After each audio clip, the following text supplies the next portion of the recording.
Good evening. I am Karen Taylor, Program Director of the General Society of Mechanics and Tradesmen of the City of New York. And I'm very pleased to welcome you here tonight, both our in-person audience and our online audience. A very warm welcome. Tonight's lecture is part of our Labor, Literature and Landmark lecture series. For those of you who may be less familiar with the General Society, a brief introduction. The General Society of Mechanics and Tradesmen of the City of New York was founded in 1785, 237 years ago. Today, our organization continues to serve and improve the quality of life for the people of the City of New York through our educational and cultural programs.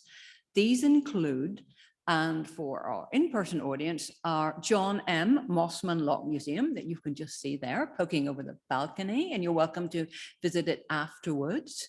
Our 200-year-old library, of course, of which you're, again, for the in-person audience, you're in this evening, and our tuition-free Mechanics Institute, and finally, our lecture series, a lecture series that we have a proud tradition of because our lecture series originally started in 1837. Just some quick practical business. For our online audience, please feel free to submit typed questions throughout the lecture through the Q&A section. And of course, at the conclusion of the talk, for our in-person audience, we ask that you keep your questions to the end of the talk. It is a great pleasure for the General Society tonight to welcome Jacquelyn Ottman. Jacquelyn is a fifth-generation member of the Ottman family whose storied meat-purveying firm supplied New York's finest restaurants from 1850 onwards. Her talk tonight will be part history, part memoir of the Meatpacking District, and will describe when it was still a vibrant working market. Her book, which I just happen to have here, her book, Ottman and Company, Meatpacking District Pioneers, is available to purchase in person tonight at the conclusion of the lecture, and also importantly, it's also available anytime on Amazon. Jacquelyn Ottman is a native New Yorker, zero waste advocate, and author of several books, including The New Rules of Green Marketing and Connecting from a Quarantine Kitchen. The self-proclaimed storyteller and archivist of New York's pioneering family of meat purveyors, she gives talks and live walking tours about her family's storied firm to lovers of the Meatpacking District and indeed New York City history. A graduate of Smith College with a degree in art history, she delights in sharing this story of a firm and historic neighborhood that meant so much to her family. It is now my huge pleasure to introduce to you tonight, Jacquelyn Ottman.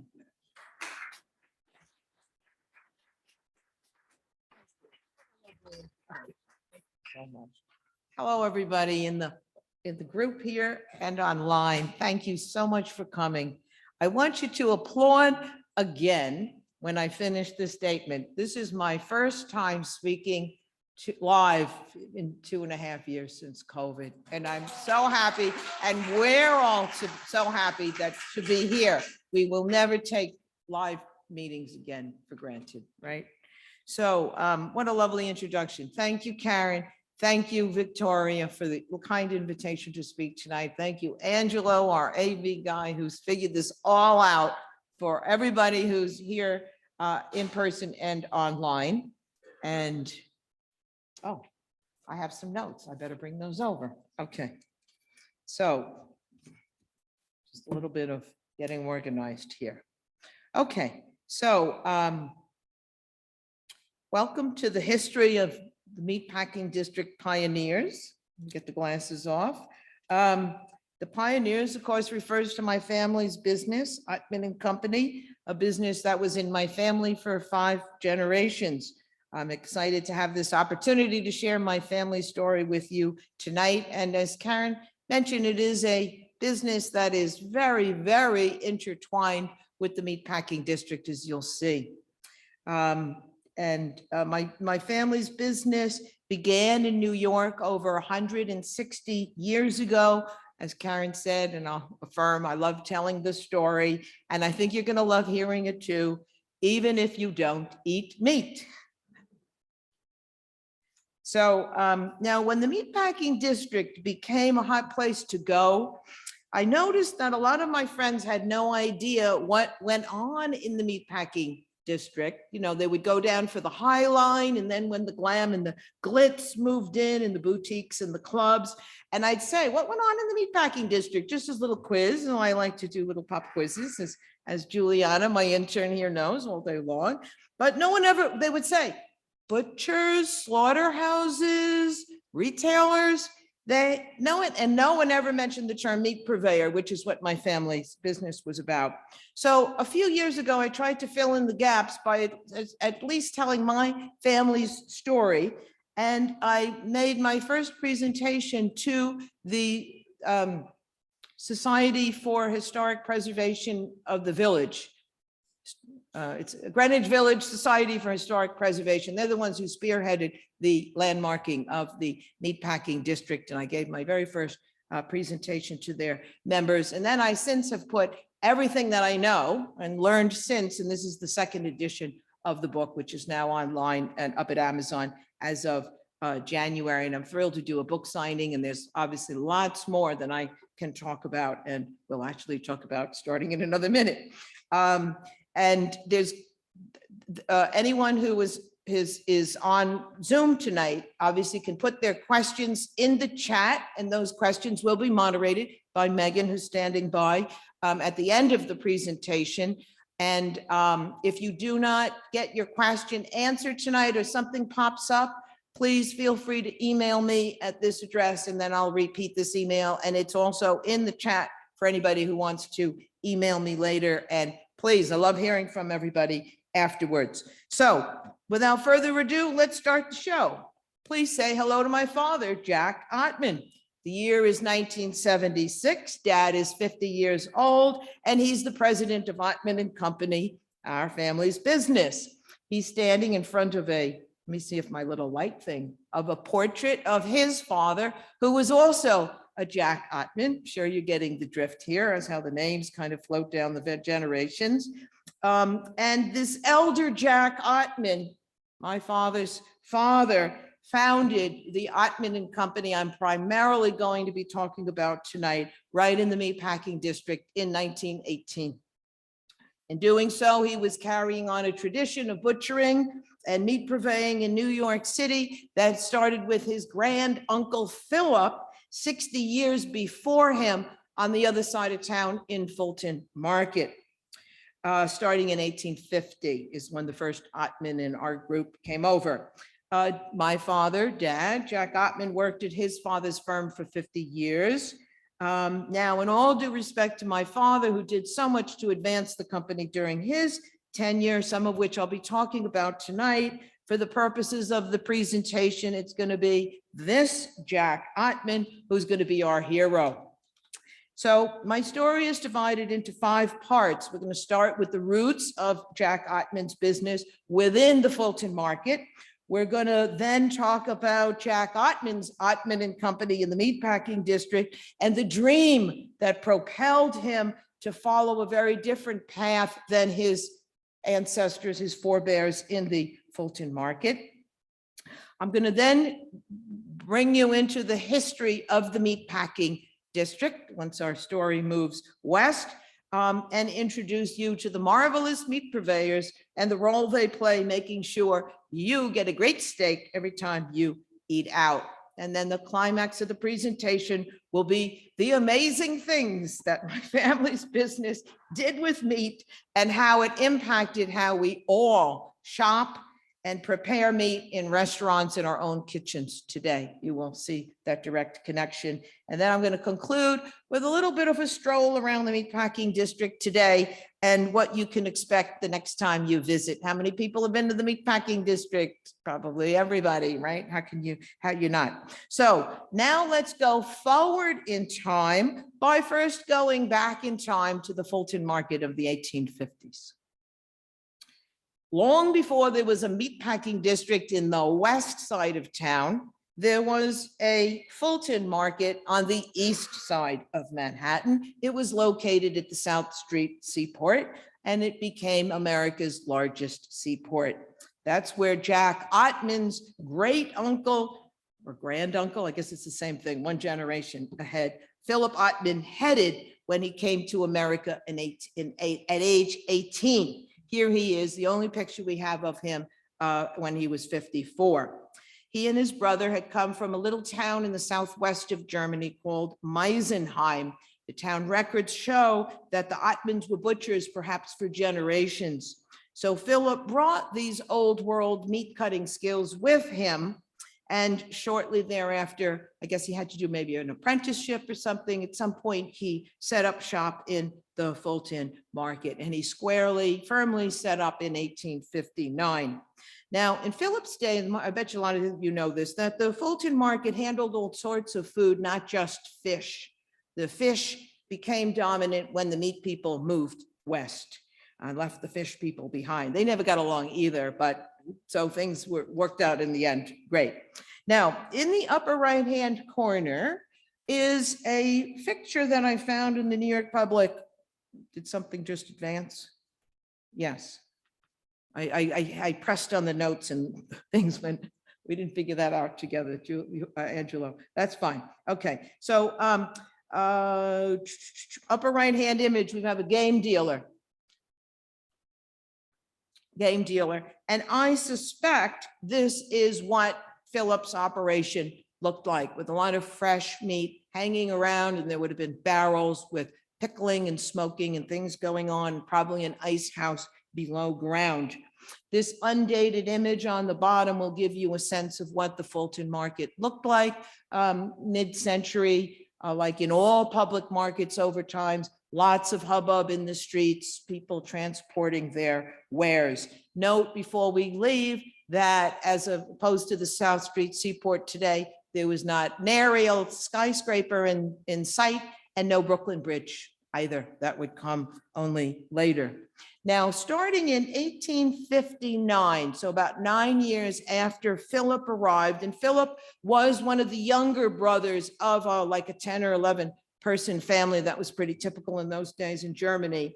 3 of his now deceased older brothers' sons, so his nephews, started to arrive on a boat by themselves when they each got to 14 and the compulsory education ended. So 1, 2, 3 in succession started coming in 1859, and they started to work immediately, like, day one with their Uncle Philip in the meat business.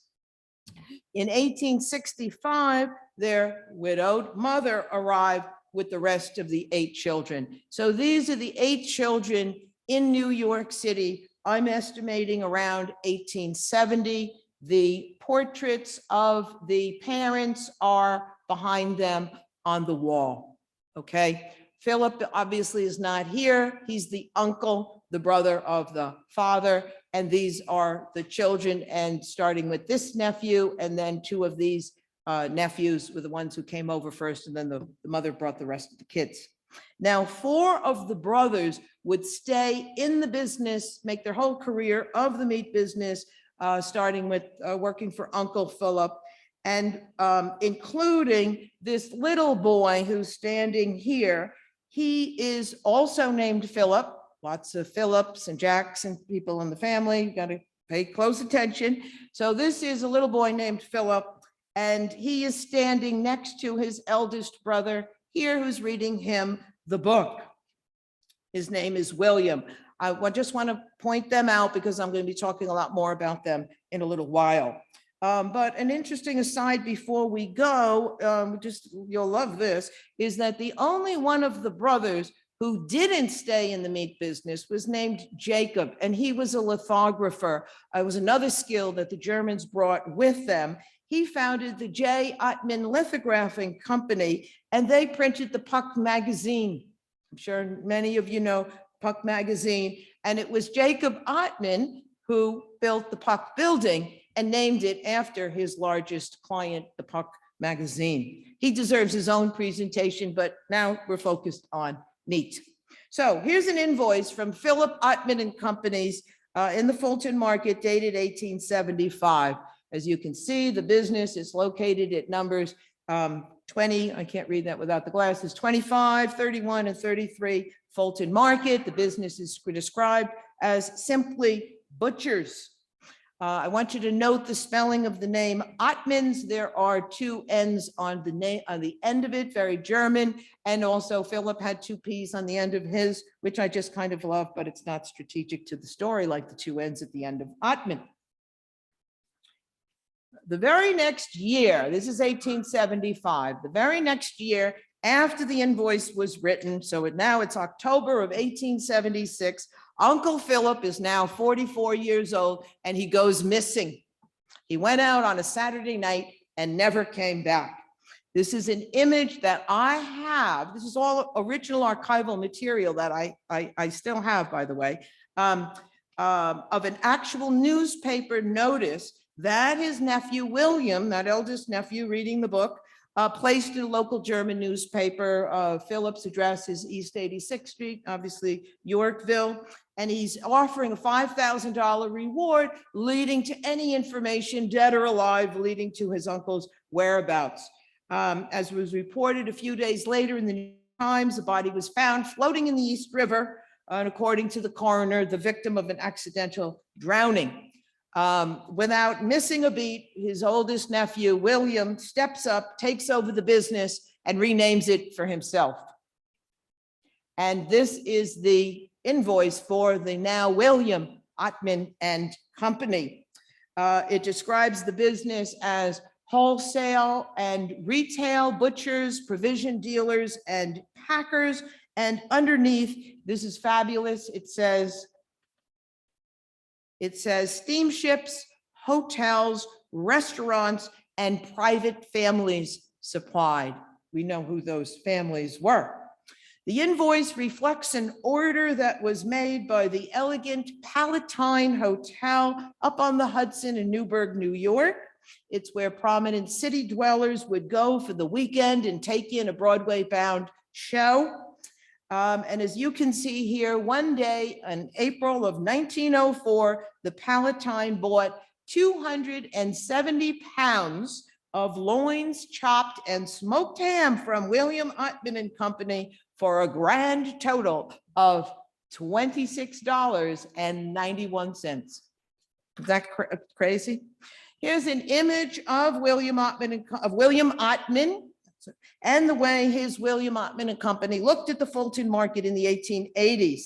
If you look carefully over to this building on the left, you can see William Ottman's name above the arched window, and down on the side, it says the butchers and packers. Here's a close-up of the front of William Ottman and Company. You can see the gorgeous terracotta decoration. So the lady and I were talking before about the terracotta abattoir on the 39th Street. I guess that was pretty typical for the day, that beautiful terracotta.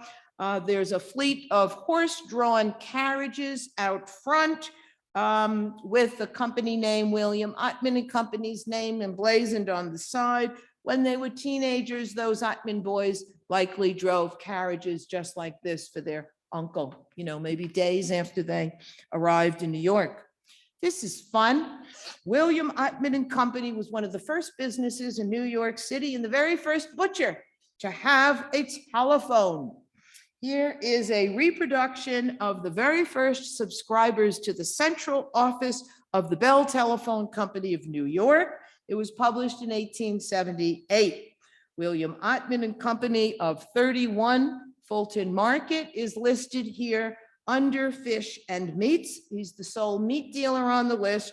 And Eugene Blackford of 30 Fulton Market is the sole fishmonger.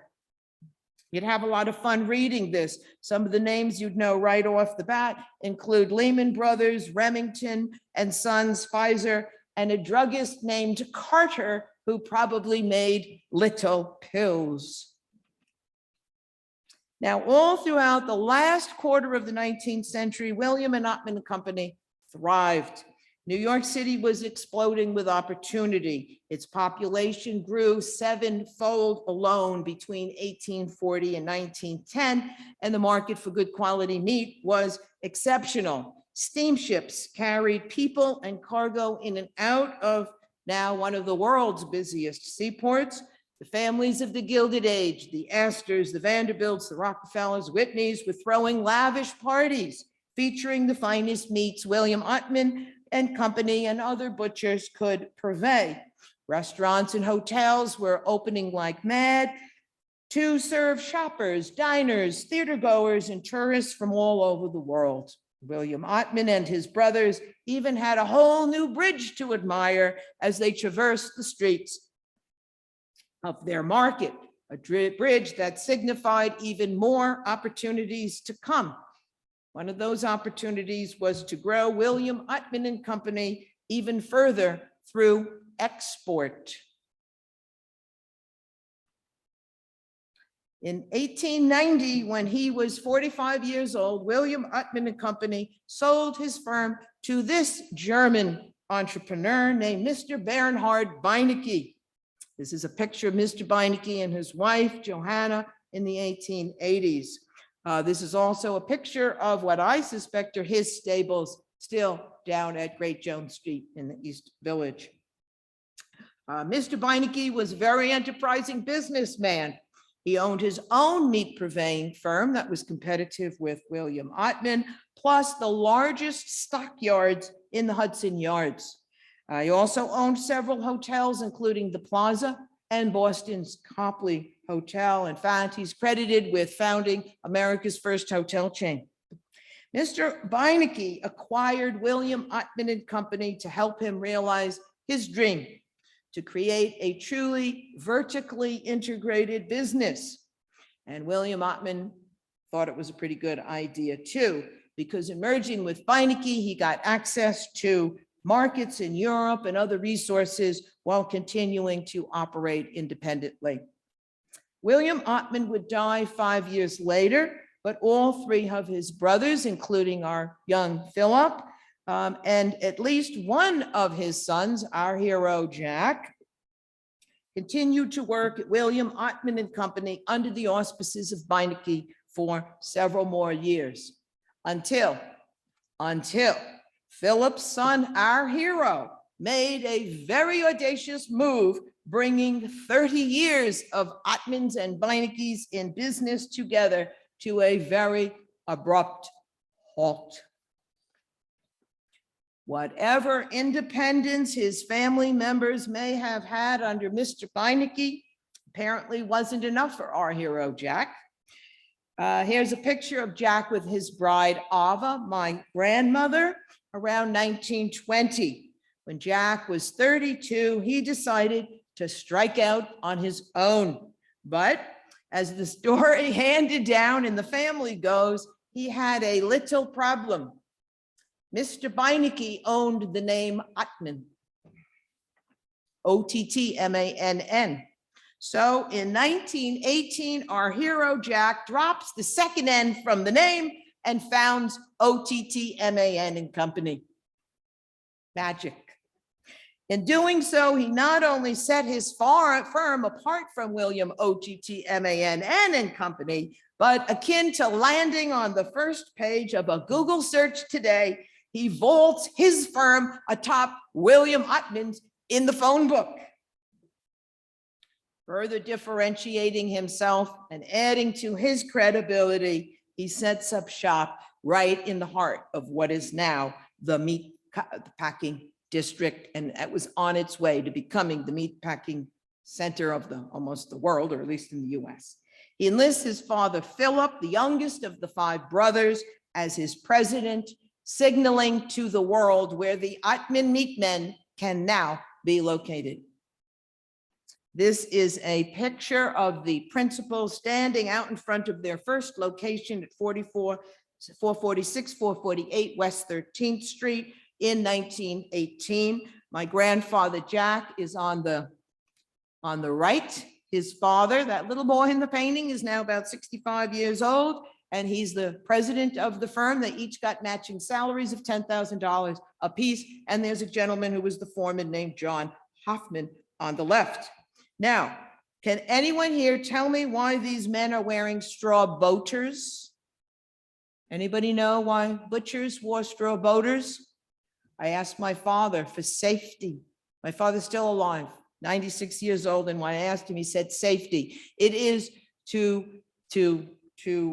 they always wore straw boaters so that at any given time, their heads were within were at least 2 inches away from a swinging meat hook. So the butchers wore straw boaters.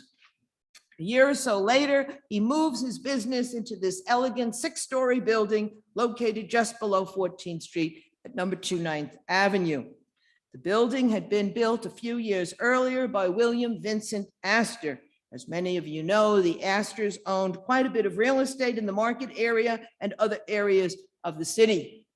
As a story told to me by my grandmother is that they had learned about the space from her father, who was the bookkeeper to Astor's father, John Jacob Astor IV. At first, Jack rented just the first 2 floors and the basement of the building for a total of $3,600 a year plus tax. I got a lot of this from the corporate minutes, which I still have. Eventually, Jack would go on to buy the entire building. And this is how the building looked around 1946, all dressed up for a picture with now his fleet of modern gas-powered trucks out front. It's kind of fun to see things change over the years. Jack Ottman's new building was situated at a very important intersection in the Meatpacking District. It's bordered on the west by 9th Avenue, so our left here, to the north by West 13th Street, Hudson all the way to the east and the forest part of the picture, and to the south here, while we're looking at Gansevoort Street and the intersection with Little West 12th Street. So there's 5 streets, very unusual, very big intersection for Manhattan with its famous grid, but not so unusual, of course, for the Meatpacking District. And I think all the funky crisscross streets is why people like it so much, in addition to the Belgian bricks, which are obviously still very much there. So here's a street view of what the buildings look like today. The Gansevoort Hotel, unfortunately, now looms behind the buildings.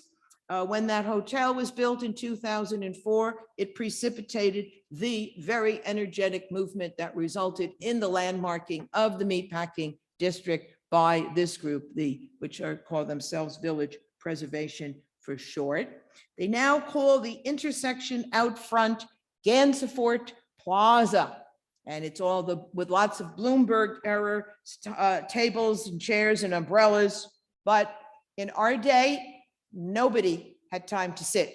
And by the way, I don't know if I explained this, but I actually worked in the business as a young person starting at age 13. I was so young and so excited to get down there. I was 13 and had to get working papers, but I worked there all throughout my high school and college, every available vacation day. I loved it. So this is a pastel that was commissioned by my older sister, who worked there and when she got out of college, as well as in the summers with me. And it'll give you a really good feel for the hustle and bustle in the intersection in our day. For those of you who recognize his style, it was painted by Camille Kubik, the Czech artist who did such a great job capturing so many landmarks in New York City. So in all busy markets then, and like the Fulton Market, trucks whizzed by, butchers in their long white coats raced across the streets, often with hand trucks, just like you see here. And it was quite noisy too. I've learned that Belgian bricks, like cobblestones, tend to magnify the sounds of rubber tires as well as horses' hooves in an earlier day. Here's a close-up of the taller white building taken around 2004, once all of the buildings had been renovated by new owners. I'll let you know when we vacated the buildings in a while, but by 2004, we were gone. It's under new management and they did a beautiful job, really first-class job. A few details. It was designed by a very reputable architectural firm of Lafarge, Morris, and Cullen. It was designed as a 6-story warehouse to serve the market area. It was considered a very lovely example of arts and crafts architecture with, you can see, paired windows on the side of the building. And when you go up top, you'll see these lovely red tiled diamonds under the cornice. I don't have time to go into lots of detail. Somebody asked me more about the significance of the diamonds in the Q&A. In 1962, my family bought these 2 buildings next door and then combined all 3 into one building as they remain today. Here's a close-up of the 2 little buildings. I don't have time to go into details. It's all in the book, though. The important thing is that they were owned by the Middendorf and Rohrs Company, which had occupied them since the early 1900s. They were also German immigrants like the Ottmans. They were in the grocery business. This little red building, the little one, was the first one up in around 1887 in the NeoGrec style with a beautiful, beautiful cast iron retail front here. And then they built the annex in 1919, and there's an MR carved still to this day up in the annex. One thing that is absolutely spectacular about this building, and it's worth the whole trip to the Meatpacking District just to see it, is the ghost of Middendorf and Rohrs. When we worked there, and my father says he never remembers seeing it, and he arrived around 1946. It was probably hidden under the soot and what have you. When they cleaned it in 2004, it became this architectural news for the architects of the world because they found this ghost under the soot and of Middendorf and Rohrs. It's just worth it just to go down there to see that. It's so spectacular. So right across our big intersection, starting in the 1960s, we rented this building here at 52 Gansevoort Street. Just like a lot of buildings where you outgrow your initial space, this housed our bookkeeping departments and our mail room. And it's where I mostly worked as a teen. And then as the young person, they just kept sending me back and forth to the intersection, bringing packages to the main building. It's very representative of many low-slung buildings in the Meatpacking District. This particular one was built in 1853 and as a tenement to house the workers who worked in the factories in the area long before the meatpackers moved in. So the point here is the meatpackers weren't always in the Meatpacking District. There were groups before it, and one of them was small-scale factories, lumber yards, coal yards, etc. And like most of the other buildings of their nature in the neighborhood, in the late 1930s, this building likely lost a floor or two and gained the metal canopy when it was converted to market use. So it was residential, converted to market, and lost a couple of stories. So here's our hero, Jack Ottman, in the white coat. His right-hand man, Jimmy Smith, is here, and they are hosting a meeting, an industry meeting. My grandfather grew Ottman and Company into its own powerhouse industry leader, as my notes say here, with the customer list to prove it. Here he is pictured in March of 1942, hosting an industry gathering upstairs on our 4th floor. His giant arm is wrapped around one of his guests, and I'm proud to say his firm was chosen to supply the Bermuda Conference in April of 1943, and some of his customers, like the Ottman and Companies before it, supplied some of the best hotels and restaurants in New York City, including the Palm, the Four Seasons, and 21. And the real feather in his cap was that Ottman and Company was the exclusive supplier to Henri Soulet's Le Pavillon. As some of you know, Le Pavillon evolved from the French pavilion, the sensation of the 1939 World's Fair. Here's two images showing the very exacting proprietor, Monsieur Henri Soulet. On the left, he's checking the details in his famed crystal room, and on the bottom, he's conferring with his captain and chef, two of whom over the years included Pierre Franey and Jacques Pepin. To quote the Times, customers could count on Soulet and his team to serve authentic haute cuisine, served just as it was done in France with, quote, no shortcuts, no concessions to American expectations. Now, sadly, in late 1943, our hero, Jack Ottman, dies unexpectedly and right at the heart of World War II. It was not only a shock since he was just 57, but for the business, it was a very challenging time because meat was being rationed to feed the troops and sent the whole industry into a tizzy. The good news, though, is Ottman and Company not only made it through the war, but Jack Ottman left behind a legacy and a management team that would help to fulfill his very, very big dream. That team was first headed, which I will reveal in a moment. The team was first headed, I'll tell you now. His team was to sell meat. He articulated this long before he died. His dream was to sell meat, not off of hooks, but packaged 12, these are his words, 12 to a box like Barosini chocolates. That was his dream. Everybody remember Barosini chocolate? That team was first headed up by my grandmother, and there she is again, my grandmother Ava. And here she is at the head table of a dinner that she held for our management and sales teams around 1946. Nanny, as I called her, was assisted by an outstanding number of primarily men who served their entire careers with us. I'm wearing tonight my father's 25th year pin, and several of our employees got 50-year pins. And I guess they got watches too. I never got the watch. Nanny, so it included my father. Here's my father to her right, and my uncle Henry, who sadly died himself at 42. And there's the right-hand man, Jimmy Smith, that you saw wearing the white coat, assisting my grandfather in that picture at the industry dinner activity. Over the next 56 years, his team, later assisted by my sister and brother once they got out of college, would grow Ottman and Company to $15 million in revenues and employ 135 people. So a small business by today's stories, but one with a big story to tell. But to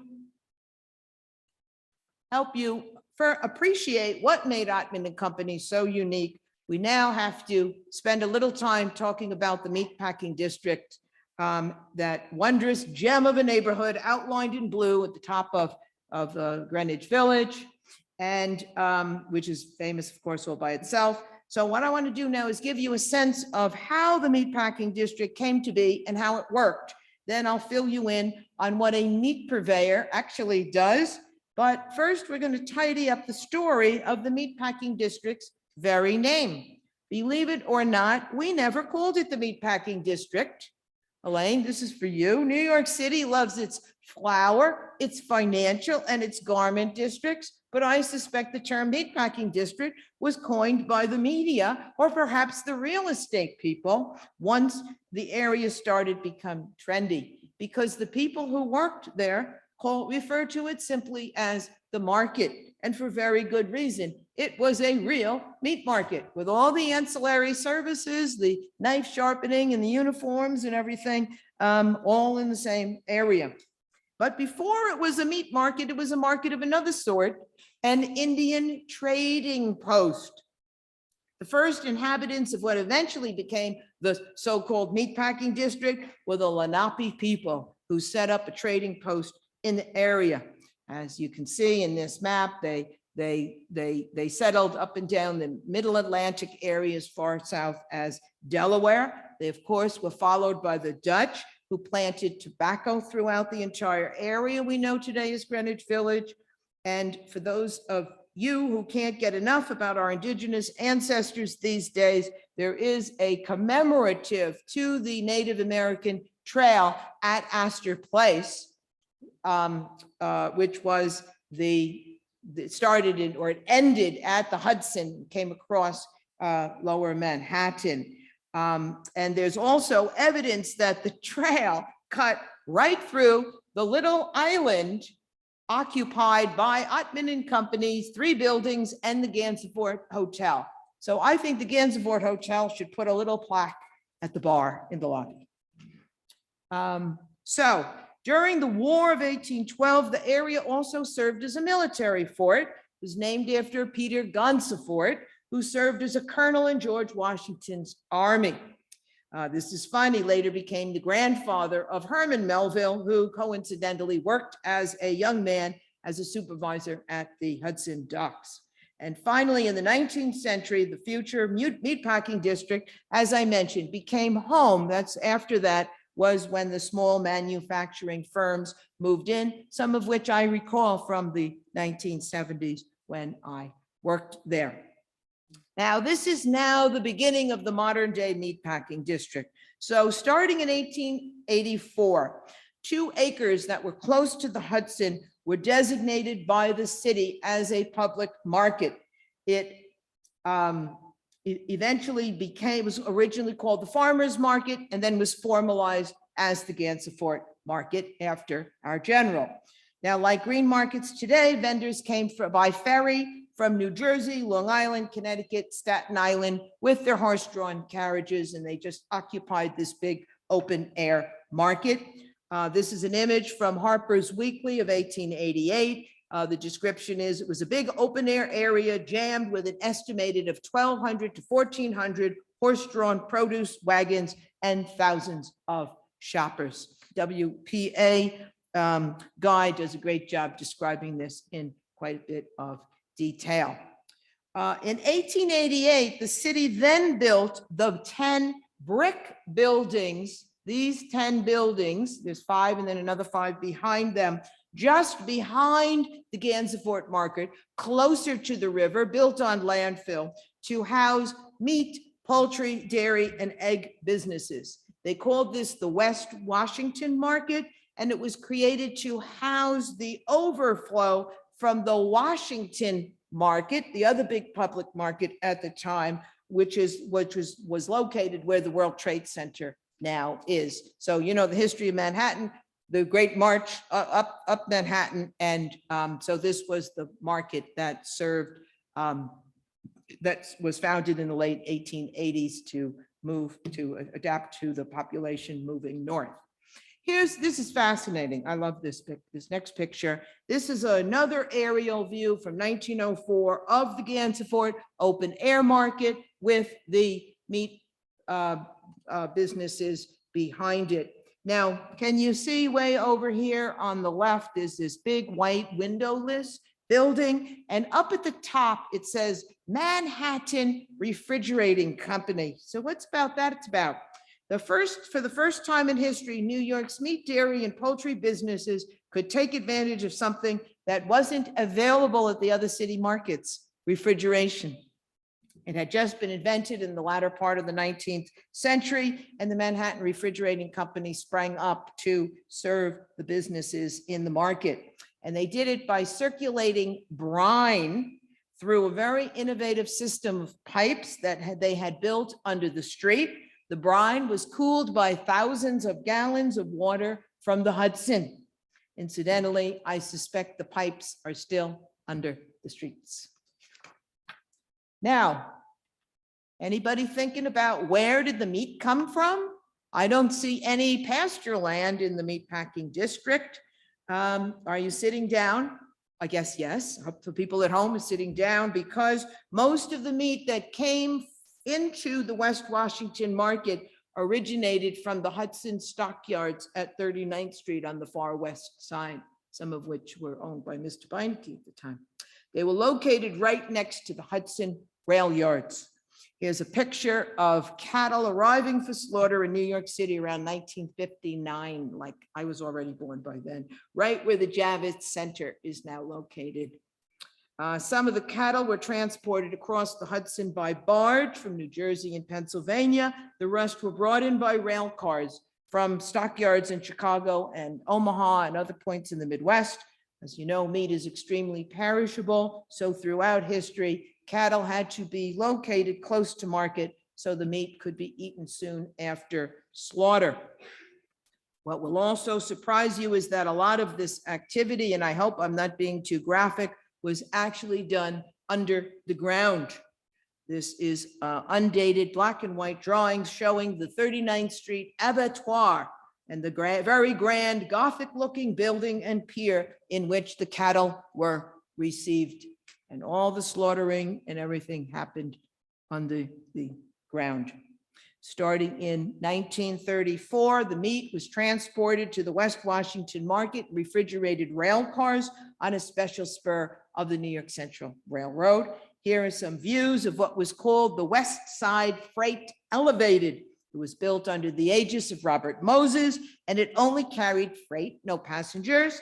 As you can see, it snaked its way through many of the buildings, delivering meat and other provisions. It was 35 feet high, so it would bypass the heavily congested streets.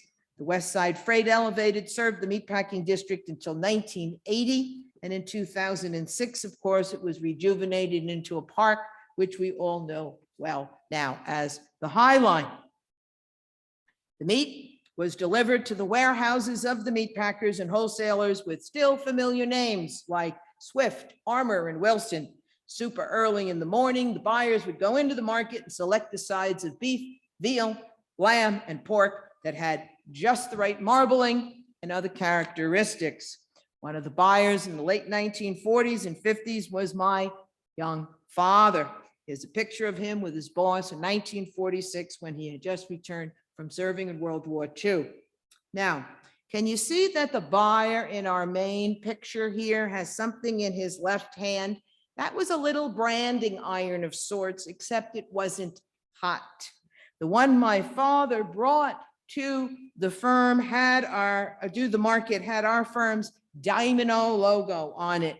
So that's what the Domino logo would have looked like on there, but obviously streamed down in metal. Just like this buyer, Dad would whack our Domino logo right into a big slab of the fat, and the sellers would know which meat to deliver to our firm later that day.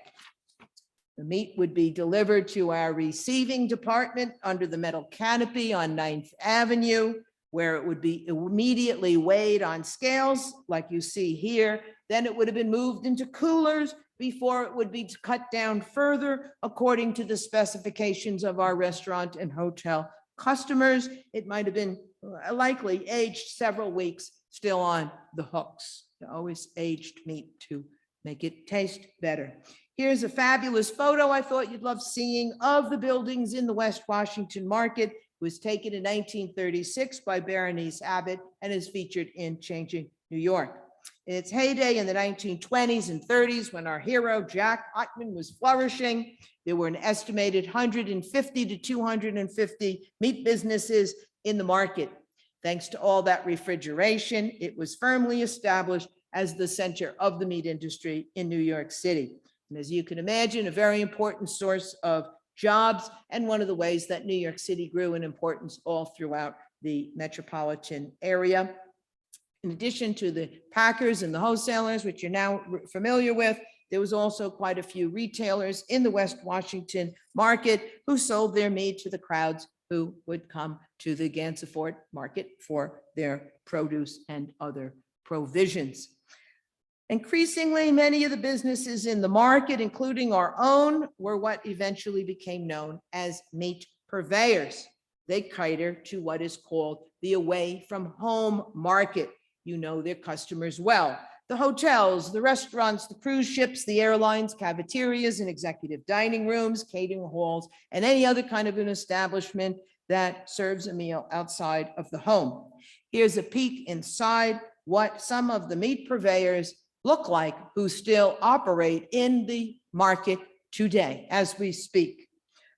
They buy meat from huge meat packers located in the Midwest or from local suppliers in Pennsylvania, New Jersey, upstate New York, and Connecticut, and they quote unquote fabricate it into steaks, chops, roasts, and other cuts according to the demands of their mostly hotel and restaurant customers.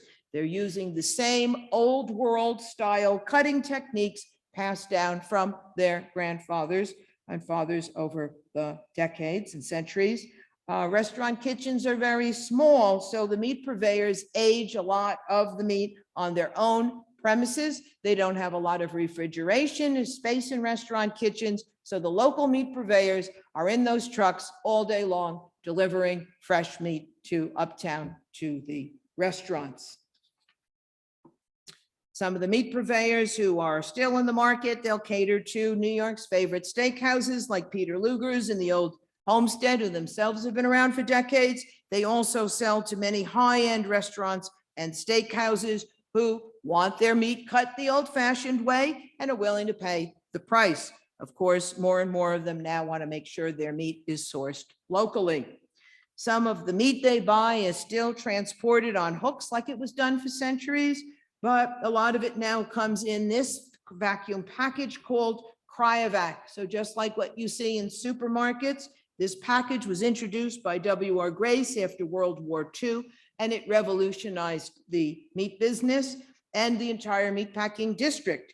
Cattle no longer had to be transported to stockyards by rail. The packers could slaughter and dress the meat right where the cattle were raised, way out on the range, with the fat and the bones staying behind, allowing just the saleable meat to be transported to the market in these airtight vacuum sealed bags instead. The purveyors who are still in the market share a building called the Gansevoort Market Meat Center. You can visit this today. The center is a cooperative. It was built by the city in 1949 on the site of the old Gansevoort Farmers Market close to the Hudson River. Here's a few more views. You can see an inner courtyard and you can see trucks that are parked. It's all underneath the Highline, by the way, and beyond. So the trucks are parked right underneath the Highline. So there's a really wonderful juxtaposition against the new and the old in the meatpacking district, which is characteristic all throughout the meatpacking district. Now, during all of its early years, right through World War II, Ottman and Company followed this same model until the needs of our customers propelled us along a very different path. Our business had evolved to accommodate customers way outside the metropolitan area. It was those early export routes, sometimes on the other side of the world. And many of our customers fed thousands of meals at a time, like airlines and cafeterias. So now let's explore what the needs were and some of the amazing things we had to invent in order to meet them. Along the way, you'll discover how those pioneering ways impacted how we all shop and cook today. After the war, the restaurants, hotels, and cruise ships found expert butchers in short supply. So they needed meat that was already cut. They also didn't want some other things too, like meat going bad, causing health problems. They didn't want their customers ordering a 12-ounce steak and getting something less. And importantly, they wanted to be able to control their meat costs, which of course was always the most expensive item on the plate. So Ottman and Company innovated around these diverse needs and pioneered a brand new concept called frozen portion control meat. In meeting the needs, we contributed to our own massive transformation in the away from home market and pioneered a whole new way of being a meat purveyor. So here's how it all happened. After the expert butchers, or more accurately at this stage of the meatpacking process, the fabricators trimmed the meat, as you see here, along conveyorized boning lines. The meat was cut with a band saw, as you see here. That gave us uniformly sized steaks and chops. What's not pictured is before it was sliced with the band saw, the larger piece of meat would have been compressed down at 200 pounds per square inch in what was called a Betcher press. This helped to even out the irregular shape of the meat and allow us to get uniform slices of meat. Some of the meat was also tenderized with a special process that we call, of course, Ottmanizing. My father and his team helped the French inventor André Jacquard perfect the machine that you see here. Okay, right here, meat's going in there, and in this insert here. And what it did is it relied upon a multitude of needles to tenderize the meat as opposed to chemical tenderizing, which was something that was very much appreciated by customers. Then the multi-step process of freezing the meat would begin. Now, we all know what happens when you try to freeze meat at home. Doesn't turn out so well. So we at Ottman and Company had to invent something new. And we found the best resources in the world to work with. First, we vacuum packed our individual steaks and chops in a special type of airtight package like the one you see here. Vacuum packaging helped to prevent freezer burn and kept meat fresh longer, and it helped to preserve the pink color of the meat. The Cryovac package that I showed you earlier was suitable for fresh meat, but this one was specifically formulated by DuPont for freezing of meat. Another expert on the team was Clarence Birdseye, the inventor who perfected the art of freezing vegetables in the 1920s. How many people have Birdseye frozen peas in the freezer right now? Of course you do. Dad told me that Clarence Birdseye was inspired to freeze food after seeing a fish that had just been caught freeze on contact in a split second with a piece of ice. So he thought this flash freezing meant something important. So to replicate the process of freezing fish on contact, Birdseye invented this device that you see here. It was known as a contact plate freezer. The individually packaged pieces of meat would have been loaded onto these are metal shelves, and the shelves would tighten down around the meat, and a refrigerant that was coursing through these pipes would freeze the meat at 60 degrees below zero in 2 seconds flat. And the meat was already protected by that vacuum DuPont seal. So freezing meat this way quickly captured the meat at its optimum point of freshness, and compared to traditional methods of preserving meat over the centuries, like pickling or curing or smoking, freezing does not alter the taste of meat. Our customers thought this was a pretty good idea. It helped them control their costs, was more convenient, and helped them cut down on waste because they only had to defrost what they actually were going to serve that night. Another innovation, and I'm sure you'll appreciate this, was a line that we called Chef Ready. Over time, many of our customers wanted to stop hiring chefs as well as butchers altogether. So Ottman and Company pioneered a line of pre-cooked roasts that were packed in their own roasting bag. A Done Right brand pop-up thermometer popped up to let them know it was done. I'm sure you're familiar with that. With this technology, customers could keep their costs in check because someone other than a trained professional could do the job in the kitchen. So it saved a lot on labor. This may be my favorite slide. A final step in the process, all of Ottman and Company's meat went through a metal detector. It's a precaution we took in response to a phone call that we received from our customer at American Airlines. He informed us that a passenger in first class had found a bullet in his steak. Now, we can talk more later about what might have been the likely cause for said bullet, but Dad told me over time it was much more common for more benign items like the occasional paperclip to get picked up along the way than a bullet. So Ottman and Company, ever protective of its reputation, did not take chances. And thanks to the advent of shipping containers, Ottman and Company was able to export its brand of frozen portion control meats to 27 countries. My sister Charlene was in charge of that department when she was out of school. During the 70s, when the Middle East was flush with oil money, it was not uncommon for us to ship 47,000 pounds of the finest meat in America to Saudi Arabia every other week or so. It would arrive 30 days later in superb condition.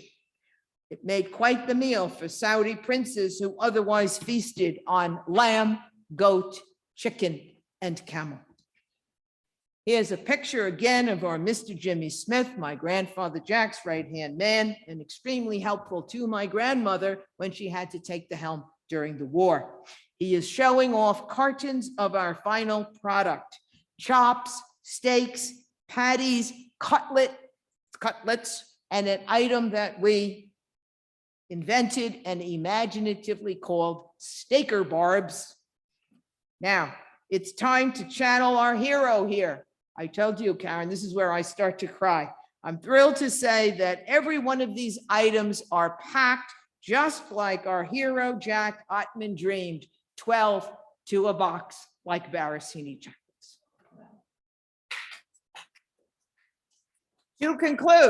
To conclude, and we got just 2 more slides. Yeah, I don't know if we're going over yet. I don't think so. Hope not. As many of you know, the Meatpacking District experienced a long-term decline starting in the 1960s, right through the 90s, when the area started to transform after the clubs and the crime moved in. The number of meat businesses in the market dropped from 160 firms in 1974 to the 5 or 6 we have today. So in addition to those various packaging innovations that I spoke about, probably the biggest reason for the decline was the consolidation of the meat industry, a trend that became so clear during the pandemic. Today, just a handful of firms crank out millions of pounds of meat per day in huge automated plants like this one in the Midwest. In 1985, when the market was really declining, my brother John moved our own firm to Massachusetts to get the economies of scale and the production efficiencies that were not possible in that 6-foot story converted warehouse of a building. To his credit, over the next 14 years, John and his partner grew the business significantly.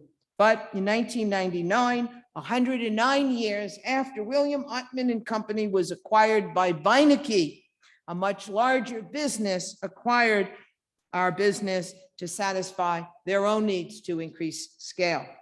So Jack Ottman's Ottman and Company, like those of his predecessors, his great uncle Philip and his uncle William, all rich in history, are sadly now history. So far, no members of the 6th or 7th generations of Ottmans here in America are showing any signs of interest in carrying on the tradition. And as the 5th generation member myself, all I can claim is the role of self-appointed storyteller.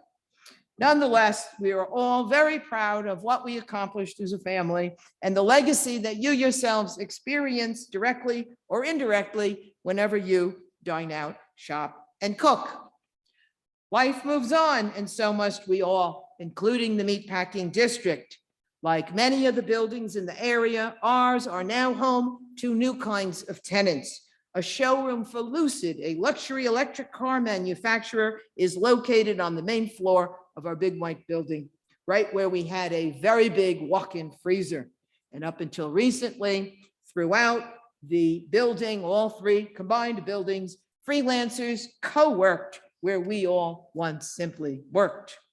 The low-slung building across the street that we rented at number 52 Gansevoort Street was at one point converted into a trendy food hall, fittingly named Gansevoort Market. It has since relocated to the Oculus, and the building is now the new home of Pastis. It's a French bistro, as I'm sure many of you know, which was one of the first posh restaurants in the Meatpacking District, and it helped turn things around in the late 1990s.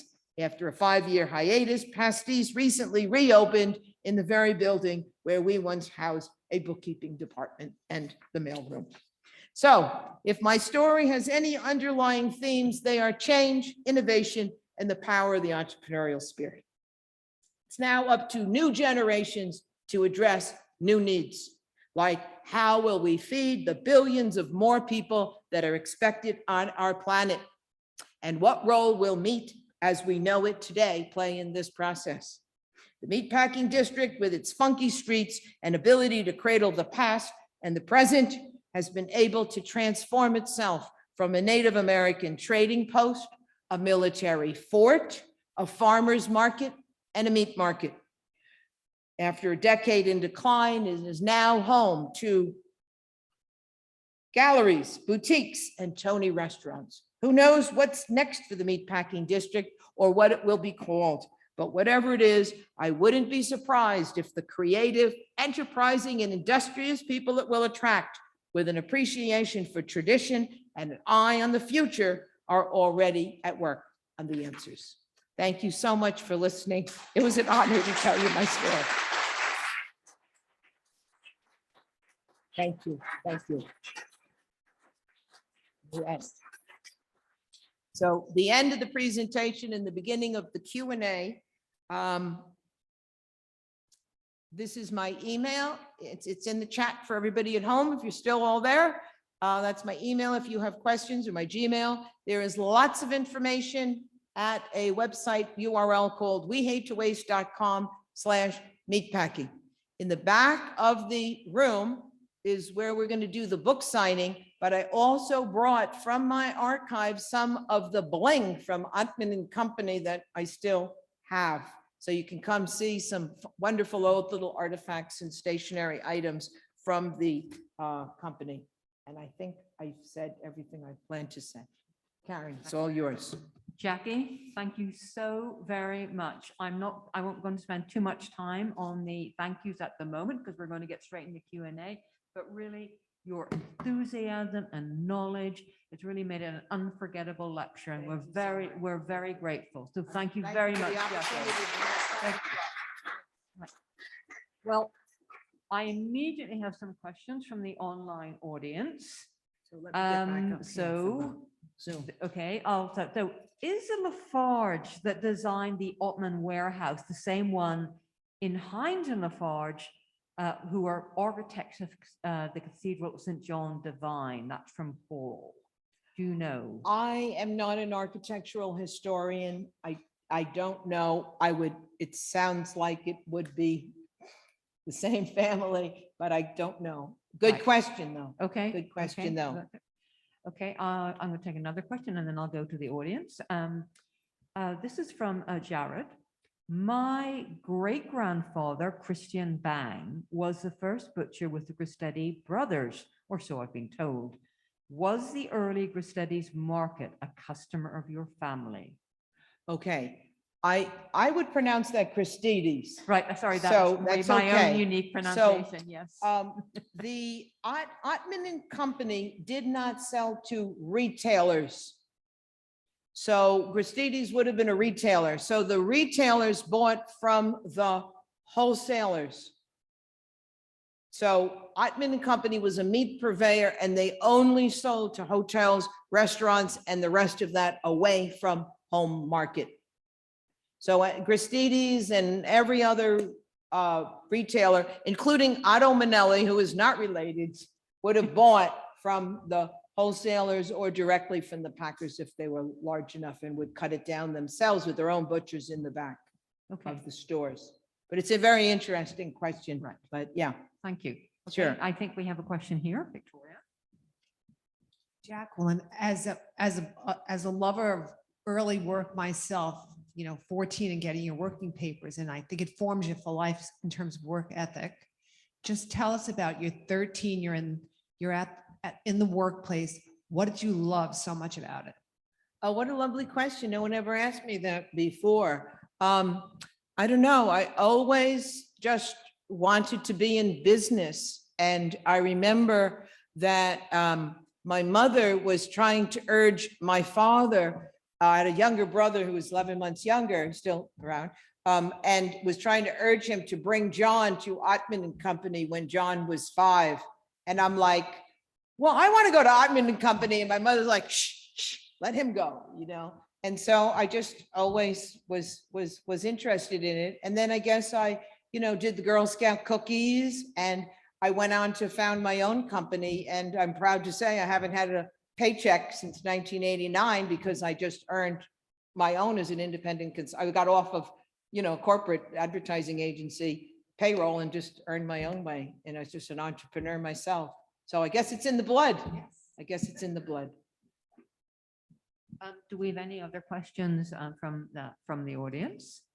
Well, I have one. Okay, what Beautiful. about the diamond on the original building? Oh, Is thank it- you. Terrific. So let's see if we can get that up real quick without making somebody seasick here.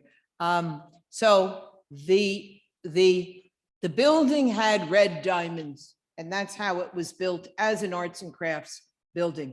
And I also, while I've got the floor on this, I'll say something, and that is the Astors were known for developing their properties in the utmost quality way. So it really said a lot that they would build a warehouse with fine architects in the arts and crafts style. And over time, and I will get back to the diamonds, we wound up filling in every single one of these windows, bricking them up because we had refrigeration. Our manufacturing took place in the big white building, and then the offices were eventually in the two smaller buildings. So over the years, my father told me this, we'd have architects and engineers putting compressors on the roof and all kinds of equipment throughout the building and what have you. They always complimented my father on the quality of the building as an arts and crafts building. But to tell you about the red diamonds, so my brother and I was standing on the street one day, and he said, oh, our grandfather put the red diamonds up on the building because they were, that was our logo, was the diamond, was a diamond O. Then after I get through Smith art history major and I'm walking around the neighborhood, I'm seeing red diamonds on some of the other buildings, including what is now the Apple store on 14th Street and 9th Avenue. So I figured John didn't have the right story, that the Diamond O logo was inspired by the red diamonds on the building. That was part of the arts and crafts decoration. So those red diamonds became Jack Ottman's logo. You'll see a lot of the bling in the back. So that became our logo, and then the stamp.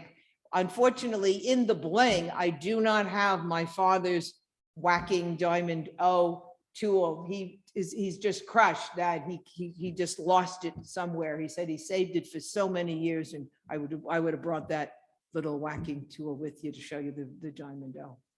But that's the story, is that they're red tile diamonds. You can go there today, and the red tile diamonds have stayed, and it looks like the architectural firm, FSI Architects, who restored the building may have restored those diamonds at the same time, but they're there you can go take a look.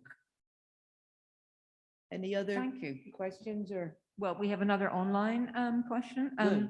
This is from Dominique. When you speak about aged meat, what is the time frame from the time it is slaughtered from that point to the table? Okay, that's a very good point. Usually there wasn't a lot of time between slaughter and the table. When meat would have been aged, it would have been aged for a minimum of 3 weeks. And that would dry out the outer layer of the meat and really like season the meat. It would let the meat mature. That's kind of all I know. Right. Well, that's That's yeah. And you can you can age meat longer than that, but as I understanding, that's what aging does. So if you were to go to the Meatpacking District today, to that Gansevoort Market Meat Center, and the butchers would let you in, you will see meat hanging around on hooks, aging.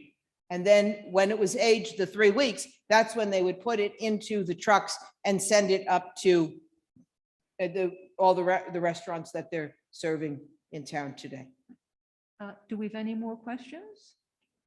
Okay, well then I will just say, but first of all, I'm just going to say a couple of comments right before one, the reward for your great uncle's disappearance, $5,000. That was a phenomenal amount of money at that at Now, that time. there's a great story there. And one time at Thanksgiving, my grandmother came into the den where I was with other people watching TV or something, and she handed me that ad that is glued down on a piece of lined paper.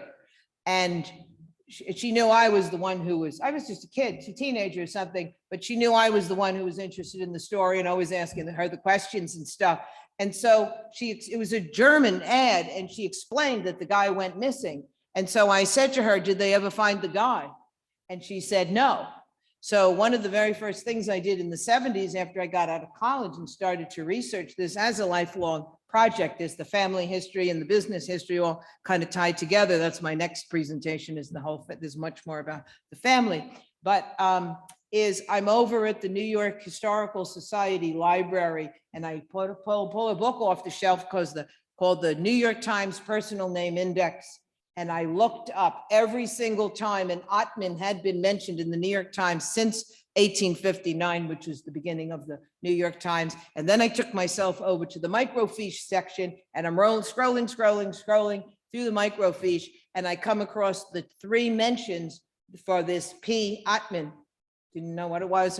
And all of a sudden it says, Philip Ottman, the Fulton Market butcher, has been missing.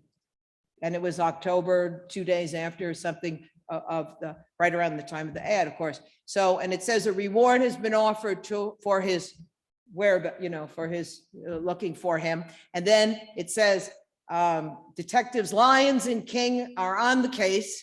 And then a few days later, roll up the microfiche. It says he was found floating in the East River, and the coroner is making a determination. And then a few days later, the coroner determined that it was an accidental drowning. And one thing that I love, if anybody knows, how did the coroner know it was an accidental drowning? What would have tipped off the coroner to make that determination? Anybody know? Fully clothed, no cement shoes on, right? What else? What was in the pocket? What was in the pocket of the fully clothed brown plaid suit? A watch. So it wasn't a burglary, and they found a watch. And also there was no sign of foul play anywhere on the body. So they assumed that it was an accidental drowning. So I raced across the park over to home, and I announced to my parents that I found the guy. Right. And now, you know what question I have? One question when you're doing family genealogy, as you all know, is one question begets the next. Now I want to know where the watch is. I want to know where's the watch. Jackie. There we go. Thank you, everyone. Well, Jackie. I'll see you in the back. Thank you. Yes, just a few more words just before you leave, and we Please. are going to sell this wonderful book now. But I want to thank, anyway, I want to say that also, I think how I'm so sorry about the demise of your great uncle in that way. But I think he would be so proud of you, of bringing the history of your family. And as I said, your enthusiasm and devotion, and to think there you were post-college already investigating it. Anyway, it's just been a lot of fun. And if I didn't have groups like you to tell it to, this is a partnership here. Thank you for the invitation to speak tonight. Well, the thanks are all on our side. You thing and have transmitted this your beautiful family. forum. You transmitted your family history with the history of Manhattan. So thank you Very very much. much. And I'll say that the very first time, my father's 96, he's still alive. He knows what I'm up to these days, that he was in the first row of that very first time when I gave this talk at the Village Preservation. And the whole family came to town. It was for Dad's 90th birthday, and we timed it so they'd be in town for the lecture. They're all down in They all decamped to Williamsburg, Virginia. I don't know why, don't ask me. I'm here, but they're there. And so they all came up for Dad's 90th birthday for the very first time. And Dad was in the front row of that very first lecture and seeing, and I devoted the lecture to him. Yeah. Fantastic. Yes. Okay, Victoria, thank you, everybody. Victoria, Yeah. Jackie, you're going, Victoria, you go you in wanna 1 say minute. something? And we'll close by saying, Jacquelyn, such a beautiful tribute to your family history. And for all of us, I'm a 3rd generation New York City family. My dad, I don't mention it often, but was the 1982 president here. So, I was taught early on about the importance of Aw. this place that is 237 years old. But even what you do for us as people and as individuals, as Americans, to hear such wonderful stories of generations of people who, you know, what your family did and worked with all of these other tradesmen. We're very blessed with what my father used to always say, you're born rich, Victoria, because it's the work that comes before you. So thank you, and thank you to the Ottmans. And one other thing, you're really a true New Yorker, because you said Belgium block. Everybody calls it cobblestones. No, That was it's another not. lesson No, my it's father not. said to me. It's not cobblestone, it's Belgium Belgian block. Belgian So, block. Well, we all know it's Belgian block. yes, We know yes, that. yes. All right, so thank you. very, very much. Oh, what's something is, little memento. oh, isn't that nice? Yes, Thank you of so your- much. Of your talk tonight. So, Thank you so much. yes, and now it will be possible to purchase Jackie's book, both in person and online at Amazon. Thank you to our in-person audience. Thank you to our online audience. Please join us next week for our final lecture, which is about travel and railways Bye-bye, everybody. of the summer. Online. Yes. Thank you very much.